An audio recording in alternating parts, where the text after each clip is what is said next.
Buenos días. El teórico que vamos a desarrollar en el día será de patógenos fúngicos que producen infecciones localizadas y patógenos fúngicos endémicos que producen infecciones profundas y diseminadas. Al finalizar la clase debemos dar cuenta a los siguientes objetivos: conocer los agentes fúngicos que son los agentes etiológicos que producen infecciones localizadas, reconocer la morfología de las células fúngicas, conocer la epidemiología y las áreas endémicas en la Argentina y conocer los principales factores de patogenicidad y los mecanismos de defensa de los hospederos. Las micosis profundas, si recordamos cómo las habíamos clasificado, como localizadas y micosis sistémicas. Las micosis profundas localizadas o micosis por implantación traumática corresponde a un grupo heterogéneo de infecciones fúngicas que se desarrollan luego de un traumatismo transcutáneo, o sea que la fuente de infección está en el ambiente, o sea los hongos son aislados en el suelo, en la corteza de los árboles, en las espinas, o sea que la vía de infección fundamentalmente es por un traumatismo inoculante, de manera que la fuente de infección es exógena. En las micosis profundas localizadas no hay contagio interhumano, comprometen la epidermis, la dermis, el tejido celular subcutáneo y a veces el músculo y el hueso. Son micosis profundas y localizadas, afectan a los hospederos inmunocompetentes, aunque tienen una distribución mundial, predominan en ciertas regiones subtropicales y tropicales del mundo. La micosis por implantación traumática incluye a un grupo heterogéneo de micosis. Entre ellas tenemos la cromoblastomicosis, la esporotricosis, micetomas, lobomicosis, feo e hialohifomicosis. Y en este teórico vamos a desarrollar las tres primeras, o sea, la cromoblastomicosis, la esporotricosis y micetomas. La cromoblastomicosis es una micosis que se produce a partir de un traumatismo transcutáneo. Presenta una evolución crónica y progresiva. Afecta a piel y al tejido celular subcutáneo. Los individuos afectados son en general individuos inmunocompetentes. La cromoblastomicosis es producida por hongos que tienen la característica de ser dimorfos y que presentan melanina en su pared. O sea, son dimorfos porque presentan una forma saprofítica, que es la que se encuentra en la naturaleza, y esa forma saprofítica, cuando ingresa por vía traumática al hospedero, se transforma en unas células que llamamos cuerpos esclerotales o cuerpos fumagoides o células muriformes. Los agentes etiológicos pertenecen a hongos que tienen melaninas en su pared, o sea, son hongos con pigmento melánico. Los hongos productores de cromoblastomicosis producen esos cuerpos esclerotales o fumagoides en los tejidos, mientras que a 28 grados se manifiestan como filamentos tabicados, pigmentados, con la fructificación característica, o sea, con el micelio de reproducción asexuado característica que le permite identificar a los diferentes agentes etiológicos al considerar la micromorfología junto con la macromorfología. Este dimorfismo no es recuperado en las condiciones del laboratorio. Simplemente a 28 a 37 grados recuperamos la forma saprofítica del hongo. Dentro de los agentes etiológicos de la cromoblastomicosis se encuentran Fonsecaea pedrosioi, Cladofialophora carrioni y Fialophora verrucosa como los más importantes en nuestro país y en orden de frecuencia. Otras especies de menor importancia la constituye Rhinocladiella aspersa, Esophiala janssen-May, Esophiala spinifera, Wandgilla dermatiphyllus, Fonsecaea monomorfa, entre otros. Estos hongos productores de cromoblastomicosis se caracterizan de vivir en forma saprofítica en la biota ambiental y tienen un micelio vegetativo tabicado, pigmentado, y en algunos casos observamos la célula conidiógena, que es una fialide y con un acúmulo de conillas en su extremo. Esta imagen corresponde a especies de fialófora. Estos propágulos, estos conidios que se encuentran o trozos de hifas, son los que van a ser vehiculizados y penetrar por vía traumática, siendo la población susceptible la población rural, que está sujeta a los traumatismos, y en especial cuando no utiliza calzado, con lesiones sobre todo que se localizan en los miembros inferiores.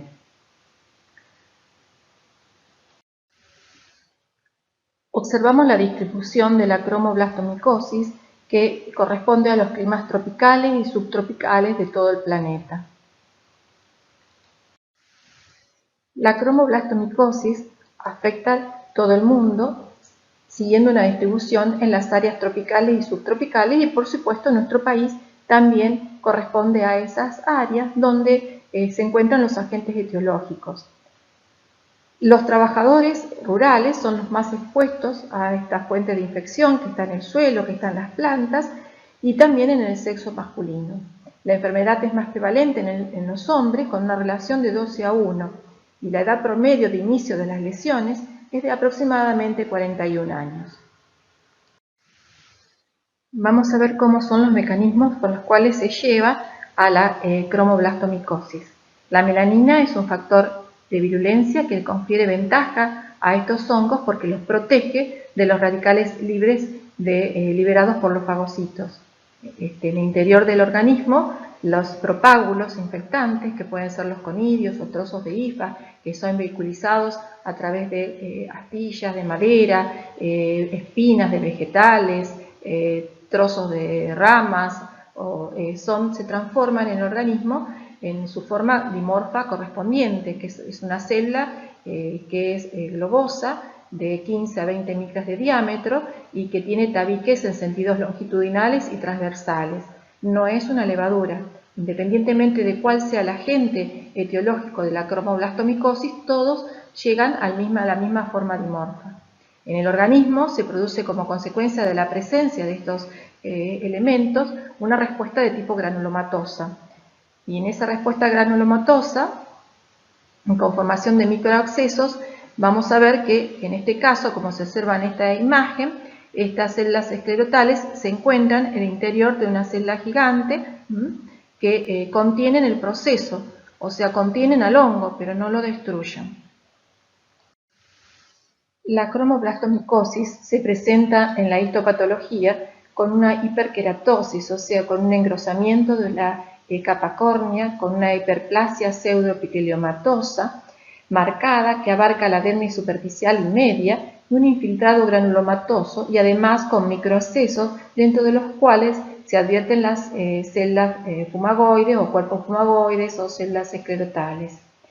Esas células son normalmente expelidas a la superficie de las lesiones por una eliminación transepiteliar. En una coloración de hepatoxilina de eosina podemos ver las células esclerotales que hemos dicho, con esa pared marcada, gruesa, con el pigmento que es la melanina y con algunos tabiques que pueden existir longitudinales y transversales. En este caso se encuentran asociadas a una célula gigante, tratando de contener el proceso infeccioso. La cromoblastomicosis, o que es una micosis por implantación traumática, se produce en el sitio del traumatismo. El micro o macrotraumatismo va a permitir la vehiculización de la forma saprofítica del agente causal. La infección se produce en general en individuos que tienen un estado general bueno. Al penetrar los propágulos fúngicos, que son los conidios o los trozos de hifa, en la piel, que son vehiculizados por espinas o por trozos de madera, en las partes descubiertas del cuerpo, predominantemente en las extremidades inferiores. El agente etiológico encuentra en los tejidos del hospedero una diferente temperatura, diferente potencial redox, diferente pH, y debe adaptarse, y para la adaptación encuentra esas formas que son los cuerpos esclerotales o células fumagoides. La lesión en principio es única y se va extendiendo por contigüidad, invadiendo la piel y el tejido celular subcutáneo. Se forma con consiguiente una pápula o un nódulo que puede evolucionar a varios tipos de lesiones. Las pápulas o el nódulo que se forman pueden agrandarse para originar un crecimiento tumoral, a menudo con pedículos, y semejan la apariencia de un coliflor. Este tipo de manifestación clínica es una lesión vegetante, papilomatosa o verrucosa. Es una de las formas en que se presenta la cromoblastomicosis. Otras veces puede manifestarse como una lesión en placa, es decir, una lesión elevada, de varios tamaños y formas y con una superficie escamosa y seca. En ambas formas clínicas se presentan los cuerpos esclerotales, que es la forma parasitaria de adaptación. Estas lesiones evolucionan en forma crónica, en forma lenta. Durante meses o años va invadiendo los tejidos vecinos el microorganismo, el agente causal. Y en general se manifiestan en las partes descubiertas del cuerpo, pie, piernas, brazos, manos, tronco, y no comprometen el músculo ni el hueso. Los hongos productores de cromoblastomicosis viven en el suelo, sobre vegetales, son vehiculizados a las partes descubiertas del organismo mediante astillas de madera, espinas, como consecuencia de que encontrarse otra temperatura, otro potencial redo, otro pH, se adapta al microorganismo, una forma parasitaria, y esa forma parasitaria se constituye en lo que llamamos células moriformes o cuerpos esclerotales o fumagoides, que en realidad no es una levadura, sino que es una célula globosa, color pardo por la presencia de melanina y que tiene septos en sentido longitudinal y septos transversales. En esta diapositiva podemos observar la imagen típica de un paciente que presenta una forma verrucosa, una lesión papilomatosa de cromoblastomicosis, de localización podal, y podemos decir que como complicaciones de la cromoblastomicosis podemos tener el éxtasis linfático o el linfedema crónico, la sobreinfección bacteriana y la degeneración carcinomatosa. Otra de las micosis que tenemos que desarrollar es la esporotricosis. Es una micosis también por implantación traumática producido por un complejo de especies que llamamos el complejo Sporotrichsenki. Inicialmente la esporotricosis se atribuía a una única especie, como es Sporotrichsenki, pero actualmente se observó que este hongo es un complejo de al menos 4 especies: Sporotrichsenki sensu stricto, Sporotrich brasiliensis, Sporotrich globosa y Sporotrich mexicana. Estas pueden ser diferenciadas por sus características filogenéticas. La inoculación generalmente ocurre por la vía traumática de material contaminado con suelos o plantas o materia orgánica que esté contaminado con alguna de estas especies de este hongo. En su forma saprofítica, que se puede recuperar por cultivo a 28 grados, se observa un micelio fino, tabicado, con células conidiógenas que producen las conidias por rotación y que se disponen como formando una flor con apariencia de margarita. Es una micosis de evolución subaguda o crónica, cuyo agente causal es un hongo dimorfo, dividido en 4 especies patógenas, como el Sporotrichsenki sensu stricto, Sporotrich brasiliensis, Sporotrich globosa y Sporotrich mexicana. En el dimorfismo podemos recuperarlo en el laboratorio y a 37 grados en los medios de cultivo más bien ricos, como un agar cerebro-corazón, se recupera una levadura que tiene la forma de cigarro, más bien alargadita, en forma de navecillas, mientras que a 28 grados se observa un micelio filamentoso, ramificado, tabicado y hialino, con células conidiógenas que desarrollan las conidias muy pequeñas, de ahí que hablemos de microconidias, y que se quedan dispuestas en forma de margarita o en forma de flor.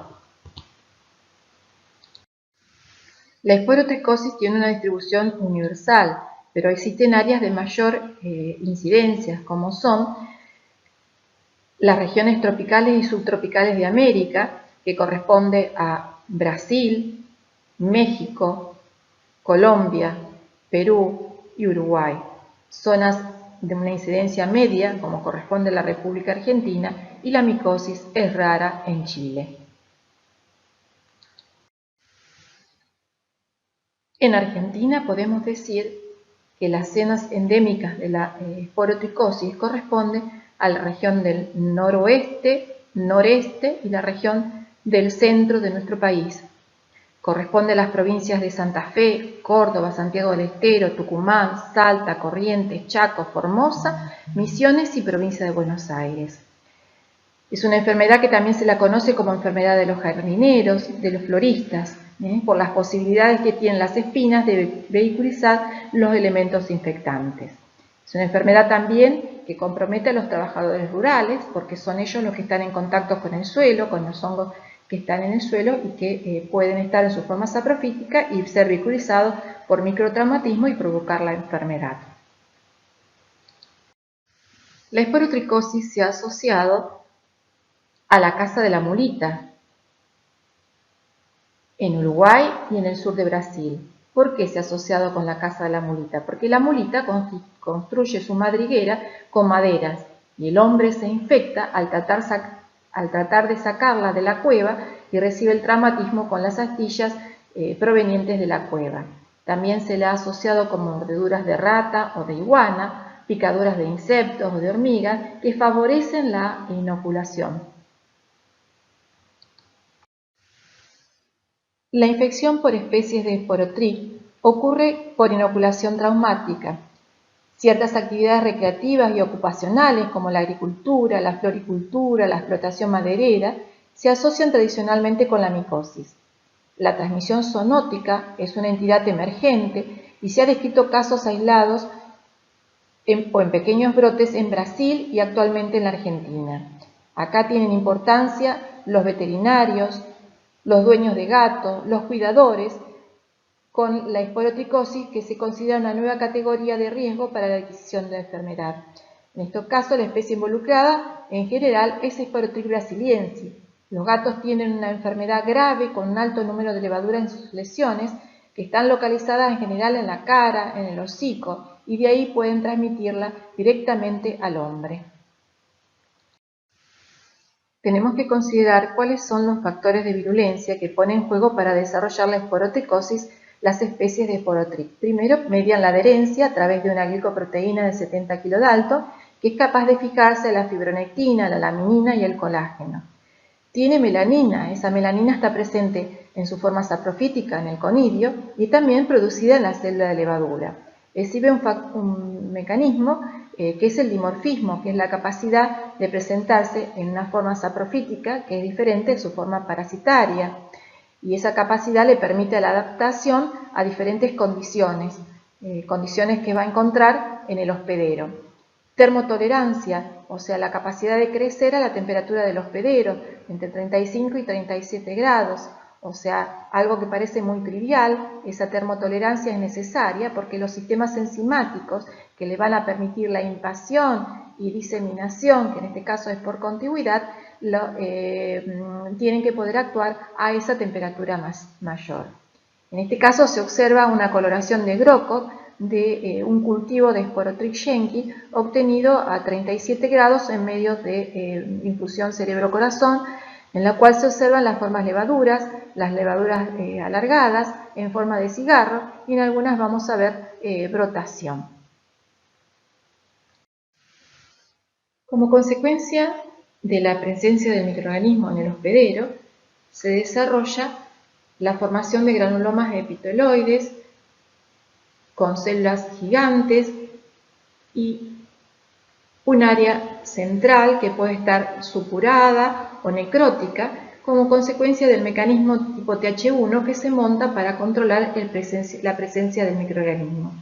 Con una frecuencia variable según las áreas geográficas se visualizan cuerpos asteroides en la hematoxilina eosina. El cuerpo asteroide consiste en un elemento esférico de 3 a 5 micras de diámetro rodeado de pequeñas radiaciones o clavas acidófilas.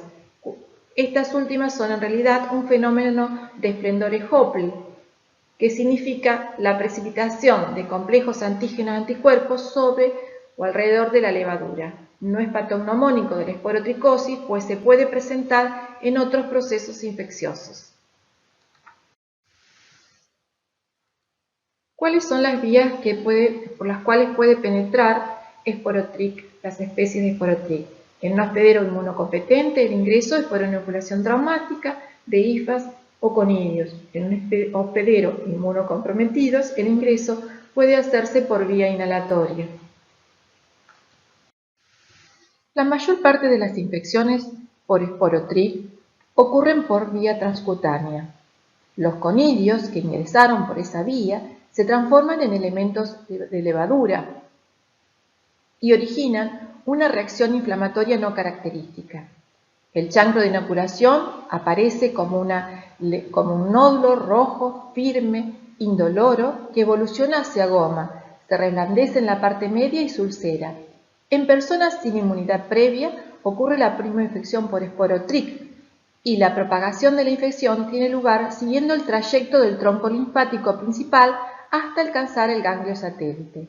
Las manifestaciones clínicas pueden aparecer a las 2-3 semanas después del contacto infectante. Por lo tanto, este cuadro clínico constituye un típico síndrome chancriforme, chancro de inoculación, linfangitis y adenopatía satélite, semejante al que se observa en numerosas infecciones como la tuberculosis y como otras micosis profunda. O sea, corresponde, digamos, a una manifestación de primoinfección que ocurre a nivel cutáneo. En las formas fijas de esporotricosis, la penetración del Sporotric ocurre también por vía cutánea. Sin embargo, el huésped ha sufrido previamente infecciones asintomáticas que le han conferido una inmunidad parcial. Por este motivo, solo se produce el chancro que no acompaña de una linfangitis. Y la esporotricosis diseminada en general ocurre en personas con factores de riesgo, en general inmunocomprometidos, que habíamos dicho que la vía principal de penetración era por vía inhalatoria. La esporotricosis cutáneo-linfática, entonces, ocurre la inoculación por vía traumática, se forma el síndrome chancriforme, constituido por ese nódulo que primero se fija, se ulcera y luego hay una diseminación por vía linfática con compromiso de los ganglios de la región que drena a ese miembro. Generalmente se produce en los miembros superiores, es casi siempre unilateral y en los niños puede ubicarse en la cara. La esporotricosis pulmonar y su forma diseminada son patologías en general poco frecuentes. Se producen por inhalación de los conidios que llevan a una colonización transitoria a nivel pulmonar y a la enfermedad pulmonar. Se produce en general en individuos que tienen factores predisponentes como son diabéticos, alcoholistas o con patologías pulmonares crónicas. Otra forma que puede observarse es una enfermedad diseminada de esporotricosis que se observa en pacientes con SIDA, un cuadro clínico caracterizado por la aparición de lesiones cutáneas múltiples en que la mayoría se ulceran o se recubren también de costras. Esta afección se presenta también en otros procesos como son sarcoidosis, mieloma, linfomas, y también en aquellos tratados con corticoides a altas dosis. O sea que tenemos que tener una severa inmunosupresión para desarrollar una forma diseminada de la enfermedad. La palabra micetoma significa etimológicamente tumor micótico. Es una afección crónica, local, que afecta a todos los tejidos, desde la piel, tejido celular subcutáneo, hasta huesos y articulaciones. Se caracteriza por una triada típica de tumefacción, drenaje de material por medio de trayectos fistulosos y la descarga de granos que representan microcolonias del agente causal.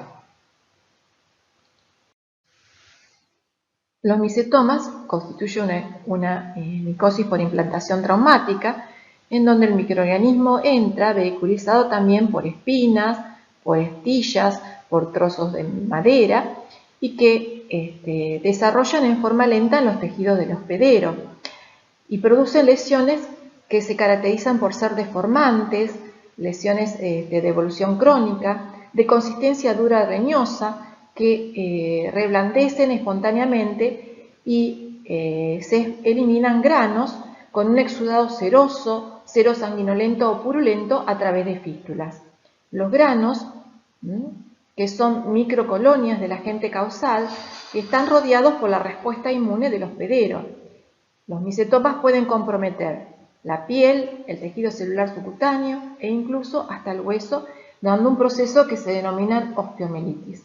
La forma de diseminación del microorganismo es por contigüidad. El síndrome de micetoma puede tener diferentes agentes etiológicos. Puede ser de etiología bacteriana o puede ser de etiología fúngica. A los de etiología bacteriana los denominamos actinomicetomas por los agentes etiológicos que pueden estar presentes, como bacterias aerobias, como nocardia, streptomyces, actinomadura o actinomicetes anaerobios. Los de etiología fúngica representan un 40% de los micetomas y pueden ser producidos por hongos hialinos o por hongos negros. Los hongos negros son aquellos que tienen melanina en su pared. Es importante reconocer la etiología del micetoma. Por la evolución más rápida tienen los de etiología bacteriana, son más rápidos en llegar al hueso por contigüidad y por su diferencia en el tratamiento. Y además debemos reconocer que en el diagnóstico microbiológico es diferente en el laboratorio cómo se procesa una muestra para identificar un micetoma producido por hongos que por un micetoma producido por bacterias. Los micetomas micóticos o eumicetomas pueden ser producidos por hongos negros y darán origen a granos negros, o pueden ser producidas por hongos hialinos y darán origen a granos blancos. Las especies fúngicas con granos negros tenemos Madurella micetomatis, Trematophaeria grisia, Exophiala janselmei y Curbularia lunata. Por hongos hialinos, o sea que van a dar origen a granos blancos, tenemos especie de Acremonium, especie de Fusarium, especie de Aspergillus y especie de Pseudosporium.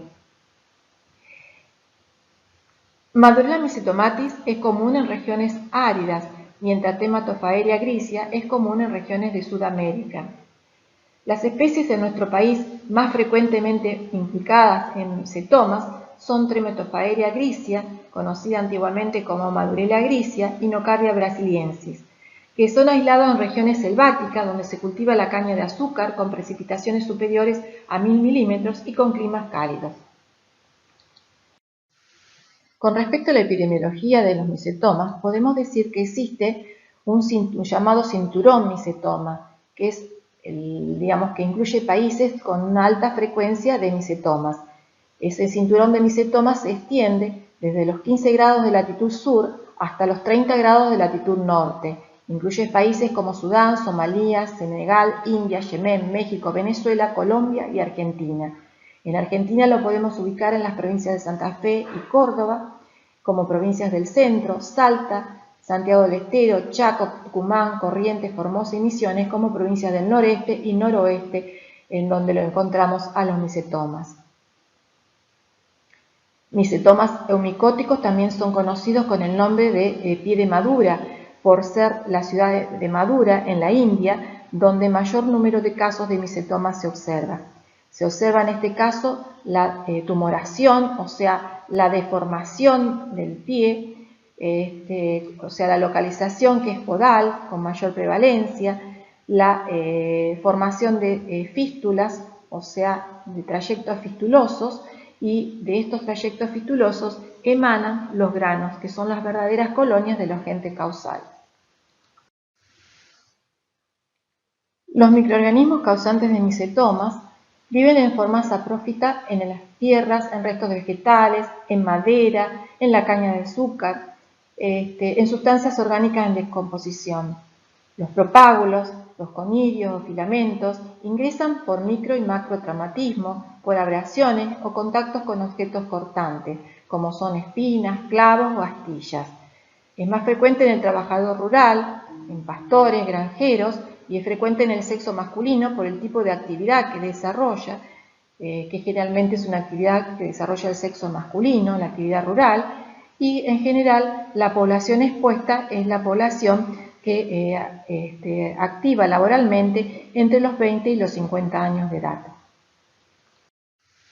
Esta imagen corresponde a una localización en el pie de un micetoma con múltiples trayectos fistulosos que comunican el acceso que se encuentra en su interior hacia el exterior, en el cual drenan ese contenido. El pie, en general en los micetomas, se encuentra tumefacto, duro, de consistencia leñosa. Se encuentra representado, en este caso, en forma esquemática, todo lo que ocurre con la producción de un micetoma, en la región podal en este caso. Un microorganismo entra por vía traumática que permite la vehiculización en tejidos más profundos, en planos más profundos. Como consecuencia de la presencia del microorganismo se establece y se forma un absceso tratando de contener ese proceso infeccioso.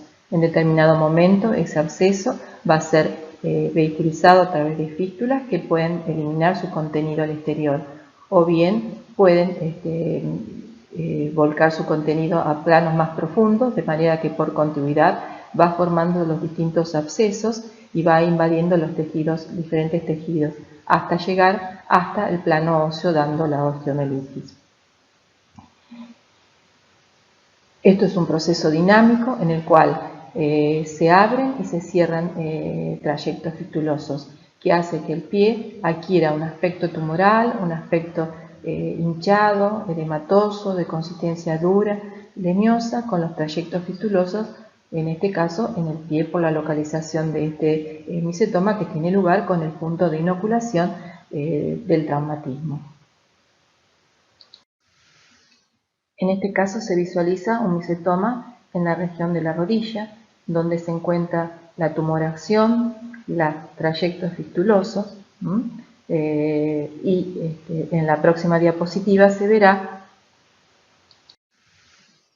una resonancia magnética nuclear donde se visualiza el proceso de destrucción ósea a nivel de la tibia, un compromiso de partes blandas, en el cual se ve el edema correspondiente y en el corte transversal se ve también muy bien el compromiso de las partes blandas con el proceso tumoral que corresponde en este caso a la rodilla. Nuevas imágenes que corresponden a micetomas con localizaciones podales, la tumoración, la fistulización, y esos trayectos fistulosos son ampliados a mayor tamaño donde se ven las bocas. En este caso se observa un pie donde se observa típicamente la deformidad bien manifiesta de ese pie comparado con el otro pie que está en condiciones normales y por otro lado se observa la serie de trayectos fistulosos.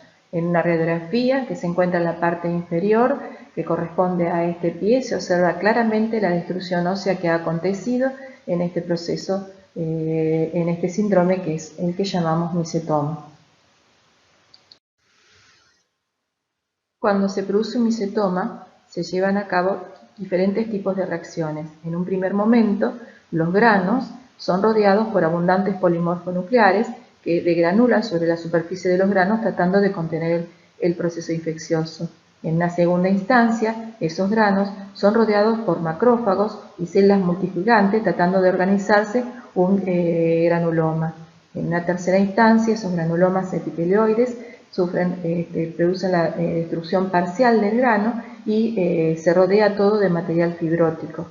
Esta observación se ha hecho con hematoxilina eosina y el diespor, o sea, a bajo aumento, ya que los granos que son de omicetomas, o sea, producidos por hongo verdadero, en general tienen un tamaño que los hace visibles a simple vista. Y con un pequeño aumento es posible visualizar toda esta información que estamos mostrando en esta diapositiva. Vamos a observar en esta diapositiva la histopatología de los granos, esos granos que son las microcolonias del agente causal. En esta imagen se observa un grano en el cual se observan las hifas con el aspecto tubular característico y los cortes de las hifas en el sentido transversal. Se observa otro grano correspondiente a Madurella mycetomatis, donde en las hifas se encuentran cementadas con sales de calcio que lo protege al hongo del sistema inmune, y rodeado este grano por una corona de neutrófilos que trata de contener a ese proceso infeccioso en una primera instancia. En esta otra imagen se observa un grano muy pequeño correspondiente a un actinomicetomas, que son granos pequeños y visibles en general en la microscopía óptica, rodeado también de la corona de neutrófilos que acompaña la reacción para contener el proceso infeccioso. En esta segunda parte de la clase vamos a conocer a los agentes etiológicos productores de micosis profundas endémicas. O sea, tenemos que conocer los agentes etiológicos productores de micosis sistémicas y sus áreas endémicas, comprender el término dimorfismo, evaluar lo que es una micosis infección, de lo que es una micosis enfermedad, conocer la patogenia de las micosis sistémicas y los mecanismos de virulencia de los distintos agentes etiológicos. Las micosis profundas sistémicas son aquellas que comprometen ampliamente distintos órganos y sistemas de la economía y son endémicas porque se presentan en determinadas áreas geográficas. En este caso las vamos a analizar las áreas geográficas de nuestro país. Esas áreas geográficas están determinadas con la residencia del agente etiológico, o sea, con el hábitat del agente etiológico. Y para que se produzcan puede haber diferentes factores del huésped que van a condicionar, digamos, la micosis infección o la micosis enfermedad, dependiendo de cuál se trate. Y el hongo va a poder poner en juego distintos factores de virulencia para producir esas micosis que llamamos infección o micosis enfermedad. O sea, tenemos que tener en cuenta la interrelación de los tres agentes para poder definir a la micosis. Por un lado, el hábitat, cuál es el hábitat del hongo, cuáles son los factores de virulencia que va a poner en juego el hongo y cuáles son los mecanismos que va a poner en juego el hospedero para poder contener a ese proceso infeccioso. ¿Cuáles son los agentes etiológicos capaces de producir micosis sistémicas endémicas? Dentro de los agentes etiológicos tenemos a Coccidioides posadaci, Coccidioides immitis, el complejo para Coccidioides brasiliensis, Histoplasma capsulatum variedad capsulatum, Histoplasma capsulatum variedad UASI, Penicillium marneferi y Blastomyces dermatitides. Son típicas de nuestro país porque en nuestro país se encuentra el suelo como reservorio de los hongos de Coccidioides posadaci, de un complejo de especies de Paracoccidioides brasiliensis, de Histoplasma capsulatum variedad capsulatum. Sin embargo, Coccidioides immitis y Blastomyces dermatitides se encuentran en América del Norte, mientras Penicillium marneferi en el sudeste asiático e Histoplasma capsulatum variedad UASI es del continente africano. Pero no debemos olvidar que las profundas migraciones que se producen acortan distancias y patógenos que no son propios de un determinado lugar pueden ser observados y diagnosticados fuera de su área endémica. Por ello es que debemos también conocer a otros patógenos. Podemos analizar qué significa el dimorfismo en Histoplasma capsulatum variedad capsulatum, una especie que es típica de nuestro país. Esta especie presenta en su forma saprofítica y en la micromorfología un micelio vegetativo tubular, tabicado, o sea, presenta las hifas, presenta macroconirios y presenta microconirias. Estos elementos macroconirios son demasiado grandes para que lleguen al nivel del alvéolo, son los microconirios los que pueden entrar por vía inhalatoria y en el tejido del hospedero, a nivel de en general, a nivel de los macrófagos, sufren la transformación dimórfica. En general, esta formación de la forma parasitaria se observa en el interior del macrófago, donde Histoplasma capsulatum encuentra un nicho protegido, y se observa la presencia de levadura, que coloreadas con giensas se observan con una zona cromática en forma de media luna, un citoplasma más claro y una retracción del tejido como un halo claro alrededor que se pensó que era una cápsula, de ahí el nombre de capsulatum. Esta corresponde a la forma parasitaria, o sea que el dimorfismo Histoplasma capsulatum significa filamento levadura. ¿Qué es lo que ocurre en Coccidioides posadaci? Coccidioides posadaci habita los suelos y tiene una forma filamentosa también, y esa forma filamentosa se fragmenta en una sucesión de artroconirios. Esos artroconirios que están presentes en su forma saprofítica son los que entran por vía inhalatoria y en el interior del hospedero, al encontrar distinto pH, distinta temperatura, distinto potencial redox, se transforma en una esfera y esa esfera contiene, por división citoplasmática, forma los endosporos. Esos endosporos son los que son liberados por ruptura de la esfera y continúan formando nuevas esferas. Así, por ejemplo, el dimorfismo en Coccidioides posadaci significa la transformación de hifa a esfera. Y por último, ¿qué significa el dimorfismo en Paracoccidioides brasiliensis? En su forma saprofítica, Paracoccidioides brasiliensis tiene una hifa que está bicada y presenta microconirias, o sea, conirias pequeñitas que pueden entrar por vía inhalatoria y en el tejido del hospedero se transforma en una levadura que tiene la característica de ser multibrotante, o sea, con brotación múltiple, o formar cadenas de conirias. Estos elementos de paracoccidioides presentan la característica de tener una pared bastante gruesa, marcada, con contenido de reserva, o sea, con vacuolas de lípidos, y que lo hace bien característico al elemento, su pared y su contenido citoplasmático. En esta imagen estamos observando una coloración típica de Grocott, donde el elemento se colorea de color pardo con un contrafondo de color verde. Y en esta imagen corresponde a la observación de Paracoccidioides brasiliensis en un material que es el esputo y donde se puede diagnosticar la presencia de esta forma parasitaria del hongo. O sea que en este caso en Paracoccidioides el dimorfismo es filamento-levadura. Vamos ahora a considerar el hábitat de estos hongos. O sea, sabemos que el hábitat está en el suelo, o sea, son todos hongos que son geófilos y viven en determinadas áreas endémicas. Vamos a considerar qué tipo de suelo están condicionando a cada uno de ellos, qué tipo de suelos va a condicionar o va a ser el reservorio de estos hongos y en qué áreas endémicas vamos a encontrar a estos hongos. Histoplasma capsulatum presenta una distribución universal con un predominio muy importante en América.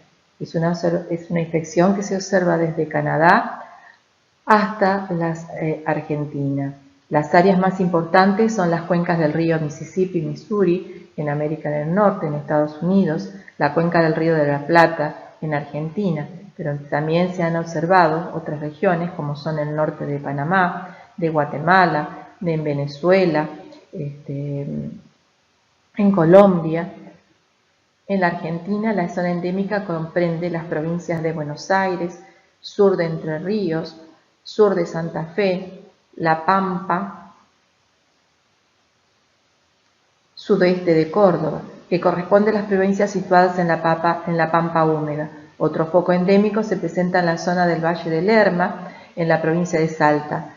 Las zonas endémicas más importantes corresponden al clima templado o tropical y húmedo, cuya temperatura media anual se encuentra entre los 15 y 25 grados centígrados, con un régimen de lluvia entre 800 y 1200 milímetros anuales. Este microorganismo desarrolla bien en suelos fértiles, ricos en sustancias orgánicas, con alto contenido de nitrógeno, con alto contenido de fósforo, en pH ácido y especialmente rico en deyecciones de aves o guano de murciélago.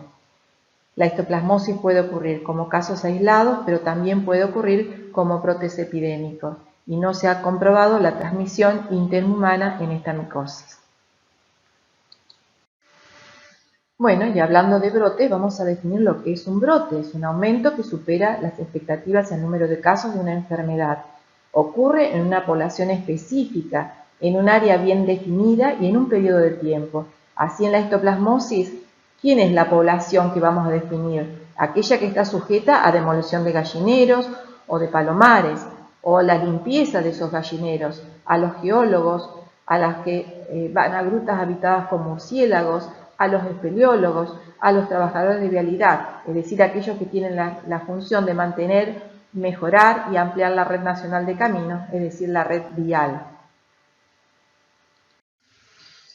Con respecto al área endémica de las especies de paracoccidioides, podemos decir que corresponden a un clima subtropical, tropical, cálido y húmedo, con precipitaciones que van entre los 1000 y 2000 milímetros anuales, con un suelo que tiene la característica de ser de pH ácido menor de 6, y el microorganismo se encuentra hasta unos 2000 metros de altura, o sea, desde el nivel del mar hasta los 2000 metros de altura. El hábitat presenta una vegetación abundante y está localizado cerca de las fuentes de agua. Las características ecológicas de este microorganismo lo limitan fundamentalmente a América Latina, desde el sur de México y partes de Centroamérica, y una franja que abarca al este de la cordillera de los Andes en América del Sur y que comprende los países de Venezuela, Colombia, Ecuador, Perú, Bolivia, Paraguay y gran parte del territorio brasilero. Y nuestro país tenemos zonas endémicas que corresponden a la región de la Mesopotamia, que incluye las provincias de Misiones, Corrientes, norte de Santa Fe, Chaco y Formosa. En la zona del noroeste tenemos también otra zona endémica en la región de Tartagal y Orán en Salta y en la zona del Ramal al este de Jujuy. No se han registrado brotes epidémicos de paracoccidioidomicosis. La enfermedad es mayor en los trabajadores rurales, en aquellos trabajadores que se dedican al cultivo del café, caña de azúcar, tabaco, yerba mate, banana, té, algodón, de manera que los antecedentes epidemiológicos tienen relevancia en el diagnóstico de la enfermedad. Así, por ejemplo, en los lugares habitados, el tipo de actividad al que se desarrolla el individuo constituye parte importante de la anamnesis, no solo en paracoccidioides, sino en las micosis sistémicas endémicas en general. Los métodos moleculares han permitido determinar que paracoccidioides es un complejo de especies. Así podemos diferenciar a Paracoccidioides luxi, S1, PS2 y PS3, que difieren en distribución geográfica. Así, Paracoccidioides luxi hasta el presente es más prevalente en áreas centrales de Brasil. PS2 es prevalente en Brasil y en Venezuela. PS3 está restringido a Colombia, mientras que S1 tiene más amplia distribución. Brasil, Argentina, Venezuela, Perú. Por otro lado, se ha observado que presentan diferentes respuestas al tratamiento. Por ejemplo, pacientes con paracoccidioides luxi presentan una mejor respuesta al tratamiento con trimetoprim sulfamethoxazol, a diferencia de lo que ocurre con pacientes que presentan como agente etiológico paracoccidioides brasiliensis que presentan recaídas con esta droga. Por otro lado, se ha observado que los pacientes con paracoccidioides luxi tienen una forma linfoabdominal, y la identificación de las diferentes especies de Paracoccidioides brasiliensis y Paracoccidioides luxi demuestran que el suero obtenido a partir de pacientes infectados con Paracoccidioides brasiliensis no son reconocidos por los antígenos obtenidos por Paracoccidioides luxi. De ahí que tengan diferente sensibilidad a los test de inmunodifusión. Vamos a considerar ahora la distribución de las especies de paracoccidioides. Conocemos que se asocia paracoccidioides en su forma filamentosa con la formación de microconidios o conidios con los suelos donde se cultiva el café, el tabaco, el algodón, y se asocia la enfermedad en general con trabajadores rurales que desarrollan las tareas agrícolas. Esos suelos donde se encuentra este hongo tienen la característica de ser húmedos y con precipitaciones pluviales que van entre 1000 y 2000 milímetros. El hombre se infecta a partir de la infección con esos microconidios que llegan a nivel del alvéolo. A nivel del alvéolo, encontrar una temperatura corporal diferente a la temperatura ambiental, sufre la transformación en su forma de levadura que le permite la persistencia en el huésped. No solamente el hombre es afectado por las especies de paracoccidioides, sino que también pueden estar afectados diferentes animales, como por ejemplo el perro, y un animal muy importante lo constituye el armadillo de 9 cintas. Ese armadillo es conocido como el reservorio de Paracoccidioides brasiliensis, ya que el hongo puede ser fácilmente cultivado a partir de los órganos internos del animal, por ejemplo de vaso, de hígado, de los nódulos linfáticos, indicando un proceso sistémico. Paracoccidioides luxi no ha sido aún aislado a partir de los armadillos.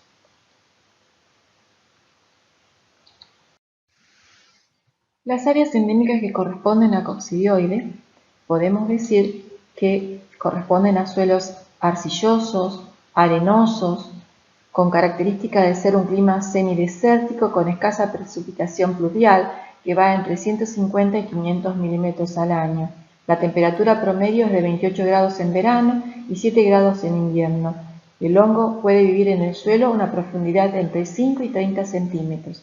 En estas condiciones que tenemos, que nombramos de climatología, existe una escasa flora y fauna, constituida por una flora predominantemente xerófila, o sea, cactus. La coccidioidomicosis es considerada una enfermedad del continente americano y solo hay reportes de casos esporádicos fuera de América. Coccidioides ignitis crece en la zona fronteriza entre México y el sudeste de Estados Unidos, especialmente en el Valle de San Joaquín, en California.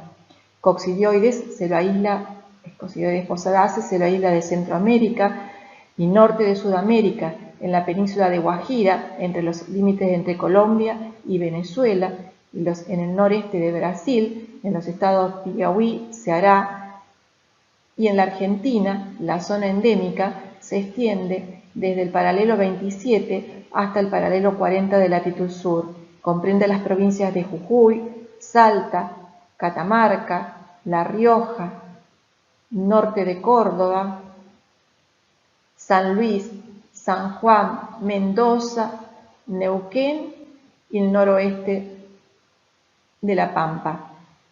Los aislamientos argentinos corresponden todos a Coccidioides posadaceae.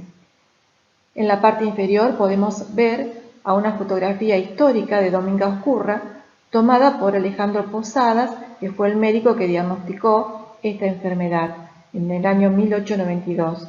En ella se ven lesiones verrugosas, vegetantes en la cara y también en la espalda. Escurra presentó una enfermedad crónica y progresiva y murió de esa enfermedad 6 años después de su diagnóstico.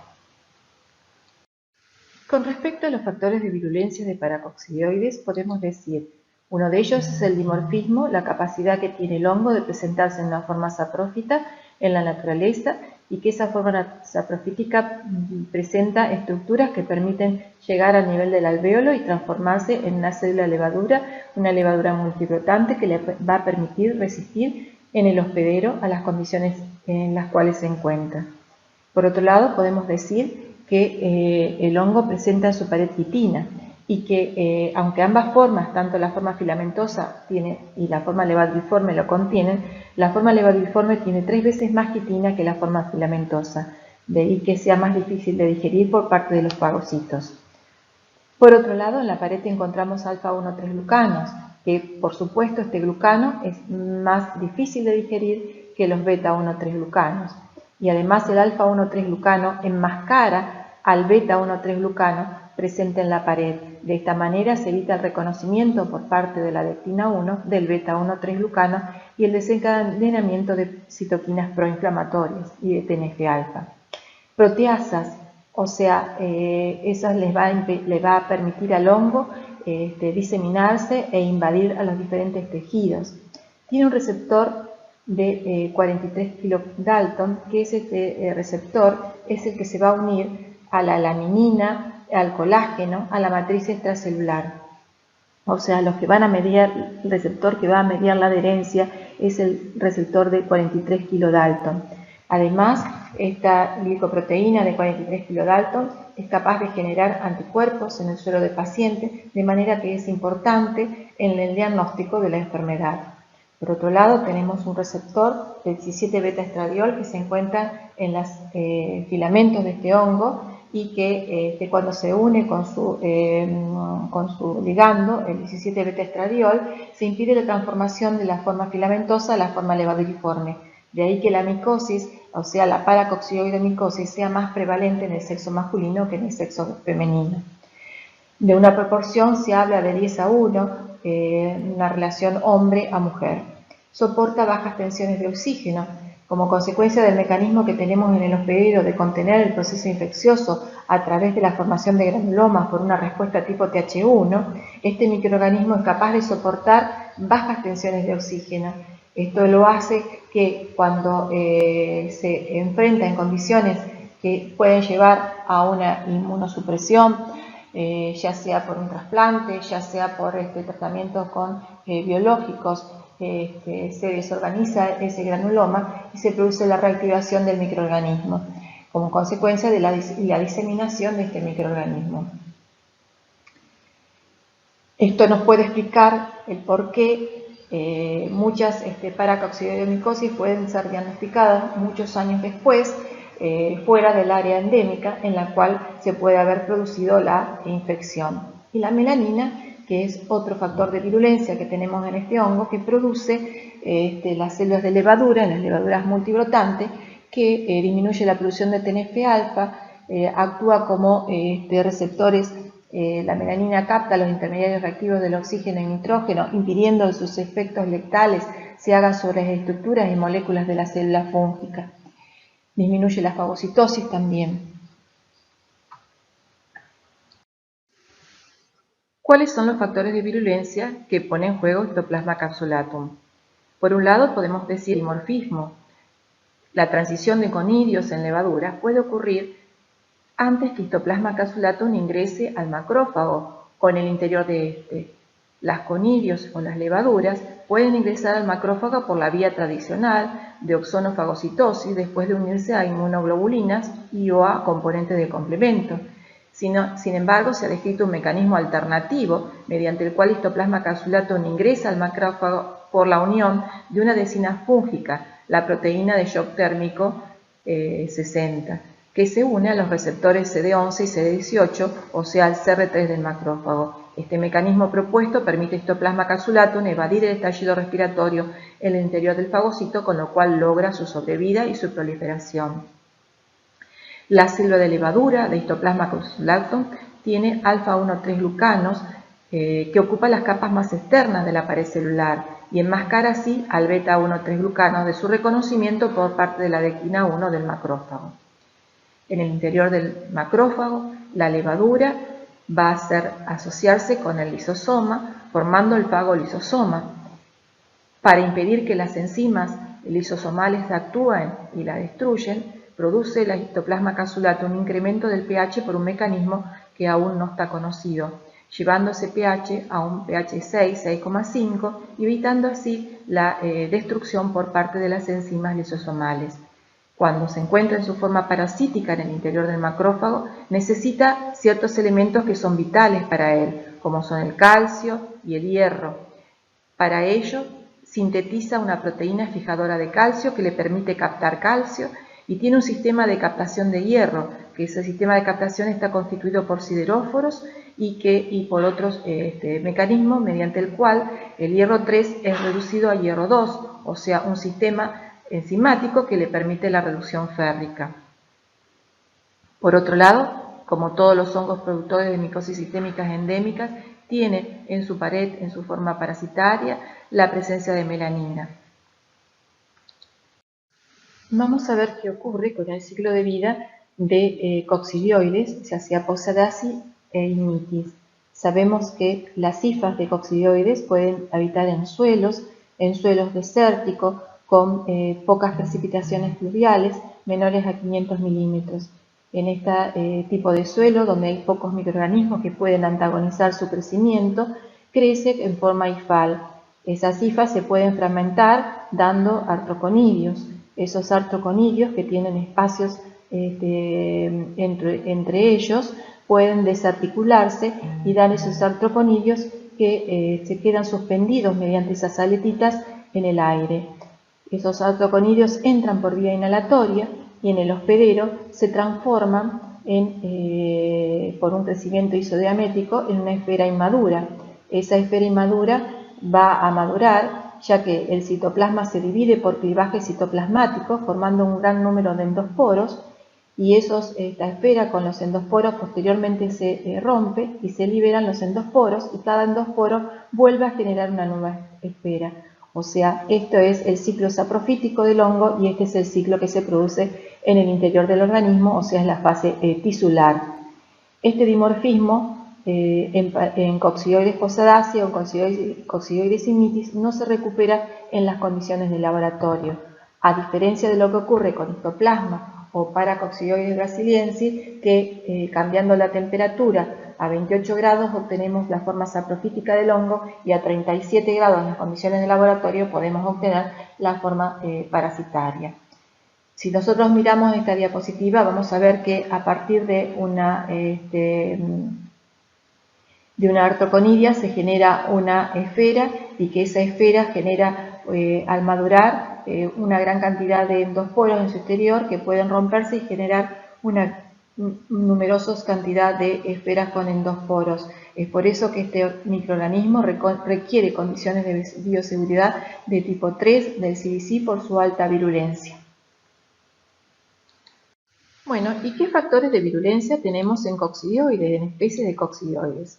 Sabemos que el microorganismo forma una esfera. Esa esfera impide el contacto de los endosporos con los polimorfos nucleares, o sea, con los neutrófilos, constituyendo un mecanismo de evasión. En la pared de la esfera tiene una glicoproteína de superficie. Esa glicoproteína de superficie media la adherencia a la matriz celular, permitiendo así el establecimiento del patógeno. Modulan la respuesta inmune mediada por células. Por otro lado, cuando la esfera madura y se liberan los endosporos, existe una producción de una metaloproteasa 1 que digiere la glicoproteína de superficie, que así impide la fagocitosis de los endosporos liberados, constituyendo un mecanismo de evasión. Por otro lado, produce ureasa en microorganismos, entonces se produce un ambiente alcalino por la liberación de amoníaco-amonio por acción de la ureasa durante el ciclo parasítico de coccidioides, de manera que ese ambiente alcalino rodea a los endosporos y contribuye a la sobrevida del patógeno dentro del fagosoma en el macrófago. La producción de arginasa 1, que es producida por parte del hongo, vamos a ver su mecanismo de acción en la siguiente diapositiva.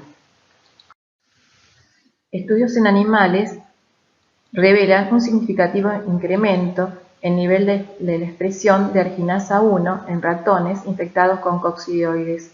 La arginasa 1 produce la hidrólisis de la L-arginina a L-ornitina, proveyendo de sustratos para la síntesis de poliaminas.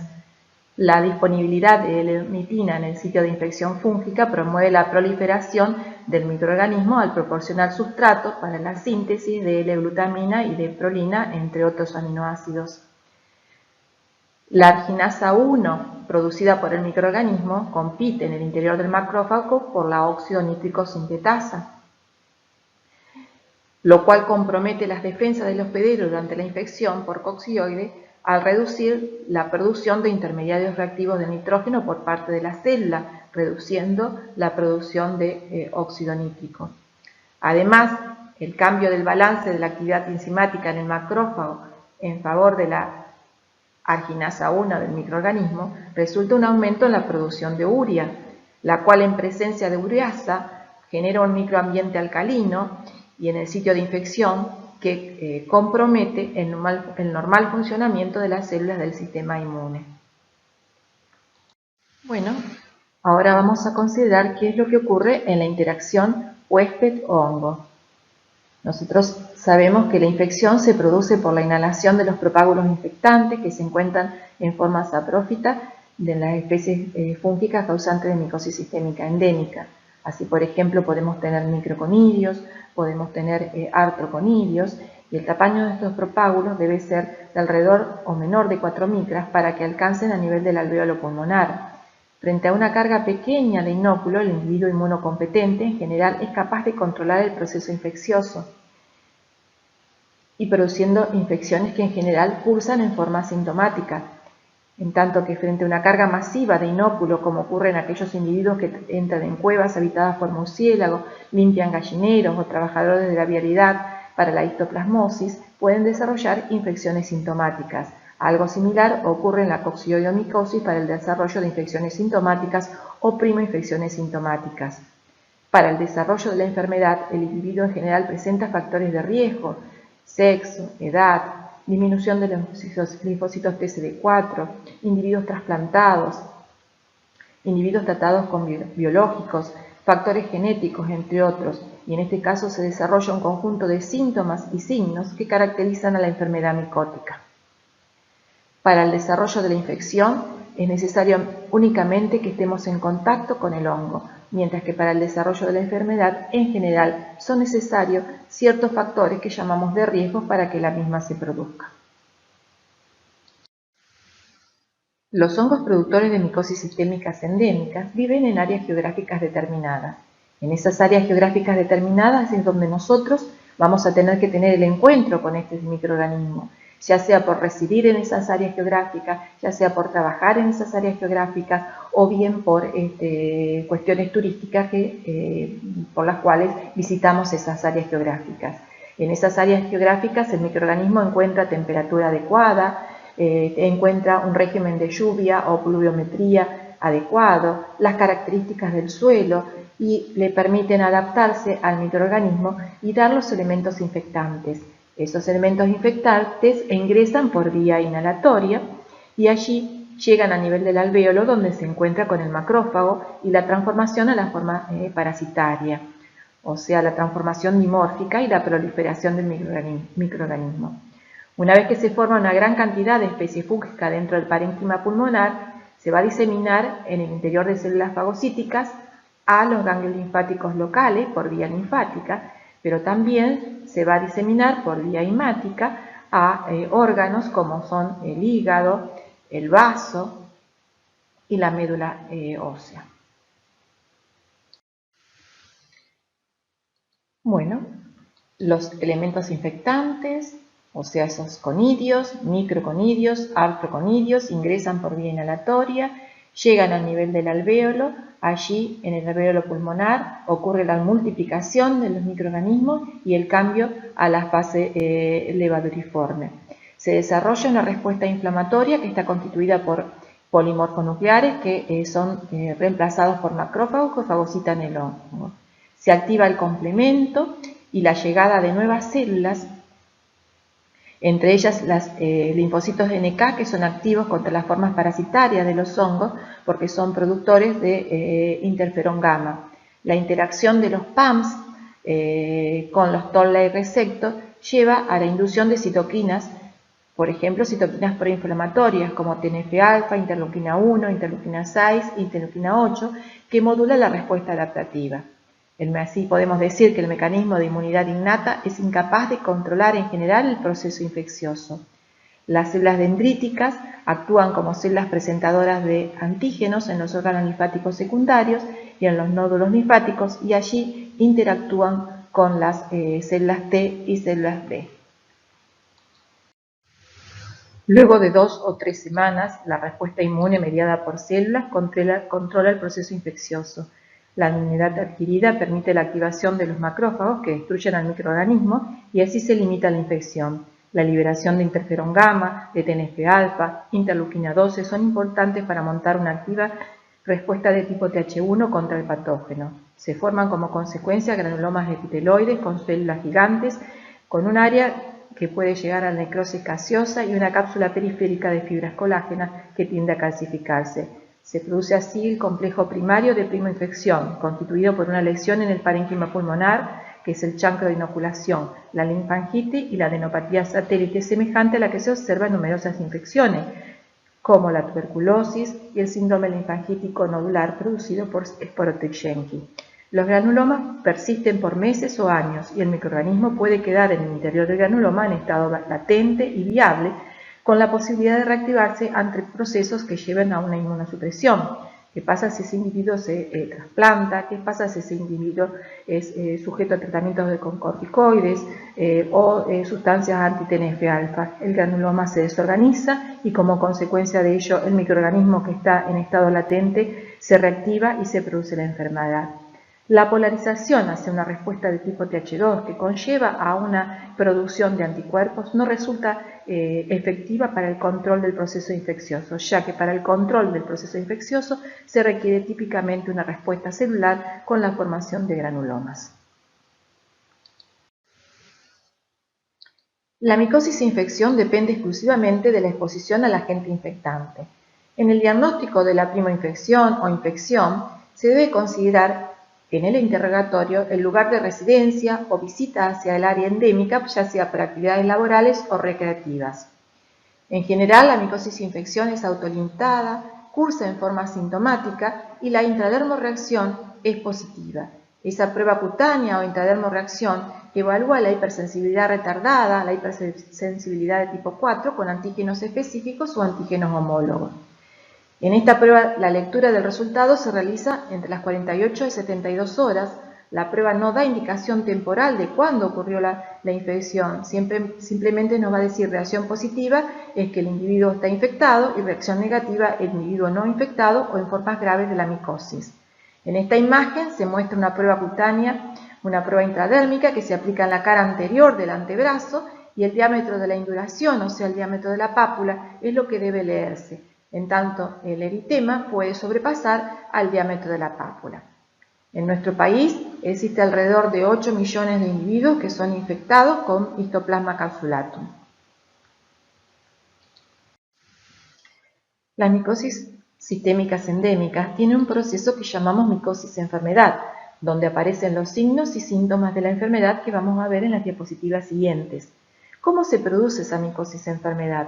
Por reactivación de un foco primario. Si nosotros sabemos que como consecuencia de una primoinfección quedan granulomas, donde el microorganismo puede quedar en estado latente, si ese individuo sufre un mecanismo como de inmunosupresión, ya sea porque un trasplante, ya sea porque está sujeto a tratamientos con corticoides o drogas anti-TNF-alfa, o sufre, por ejemplo, una infección con el virus de la inmunodeficiencia adquirida, ese granuloma se desorganiza y ese microorganismo se disemina y produce la enfermedad.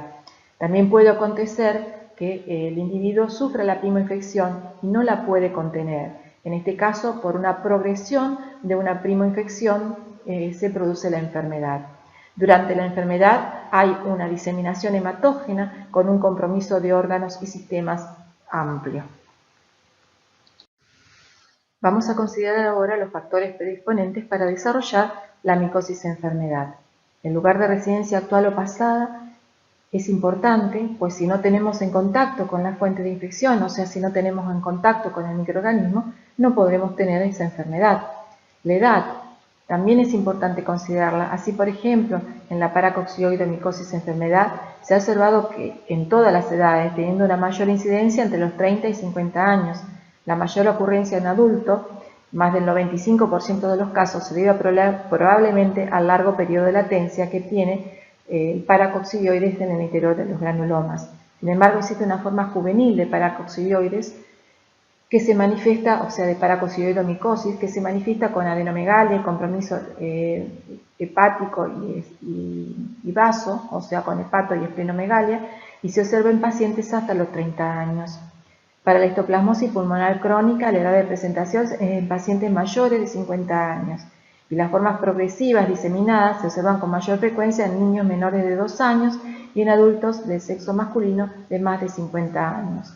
El sexo también, en el sexo masculino podemos decir que es más prevalente las micosis sistémicas endémicas, pero hay situaciones como por ejemplo durante el embarazo, la coccidioidomicosis es más frecuente en el sexo femenino. Probablemente las hormonas como el 17-beta-estradiol y la progesterona favorezcan el desarrollo de las esferas y de los endosporos y hablen de su mayor prevalencia durante esa etapa de la vida en las mujeres.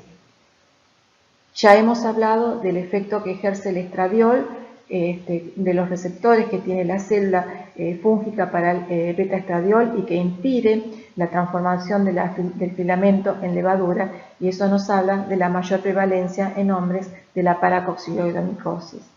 El tipo de actividad laboral también constituye un factor predisponente porque nos habla de contacto con la fuente de infección, o sea, aquellos que son trabajadores de vialidad o que visitan las cuevas o que tienen contacto con la fuente de infección, son trabajadores que son de riesgo, o sea, constituye un factor predisponente. Hábitos, o sea, el tabaquismo, el alcoholismo, o sea, por alteraciones en las estructuras pulmonares, por la desnutrición que tiene el alcohólico, pueden constituir factores de riesgo. Antecedentes patológicos, como por ejemplo la inmunosupresión que debe llevarse para que un paciente acepte un trasplante, la coinfección con el virus de la inmunodeficiencia adquirida. En ese caso hay una disminución de los linfocitos TCD4 y puede llegar como consecuencia a las enfermedades sistémicas endémicas, fundamentalmente la histoplasmosis y la coccidioidomicosis. El diabético. El uso de drogas inmunosupresoras, como son los antagonistas del TNF-alfa, son factores predisponentes para el desarrollo de la micosis enfermedad. La micosis enfermedad en los hongos productores de micosis sistémica endémica, que sabemos que se puede producir por una reactivación de un granuloma, por un factor de riesgo que ponga el individuo o por una primoinfección que no es controlada. Como consecuencia va a tener un impacto a nivel pulmonar donde se van a manifestar con lesiones pulmonares y diseminación por vía hematógena a hígado, a vaso, a regiones mucosas donde puede aparecer una úlcera, por ejemplo en este caso en el paladar. Por diseminación hemática podemos tener que el patógeno forme abscesos a nivel del sistema nervioso central, como por ejemplo para coccidioides puede dar abscesos a nivel del sistema nervioso central. Menos frecuentemente lo produce histoplasma capsulatum. En el caso de coccidioides puede dar lesiones osteolíticas, compromiso óseo. En el caso de la coinfección con el paciente con HIV, y la histoplasmosis, podemos observar lesiones en piel que se presentan por lo general en la cara y en el cuello. En la mayoría de los casos estas lesiones se pueden encontrar como pápulas umbilicadas, o sea, como lesiones moluscoides, o como nódulos, o como úlceras, o como placas eritematoscamosas. Puede manifestarse como lesiones a nivel de los ganglios, o sea, como adenomegalias. ¿Qué criterios se consideran para establecer un área endémica? Primero tenemos que tener casos clínicos autóctonos de la enfermedad. Tenemos que tener un alto porcentaje de reactores a la prueba cutánea, a la intradermoreacción con el antígeno homólogo en la población general. Debemos tener la comprobación de la infección en animales y por último tenemos que aislar al hongo del suelo. Bueno, diremos acá, gracias por su atención. Bueno, diremos acá, gracias por su atención.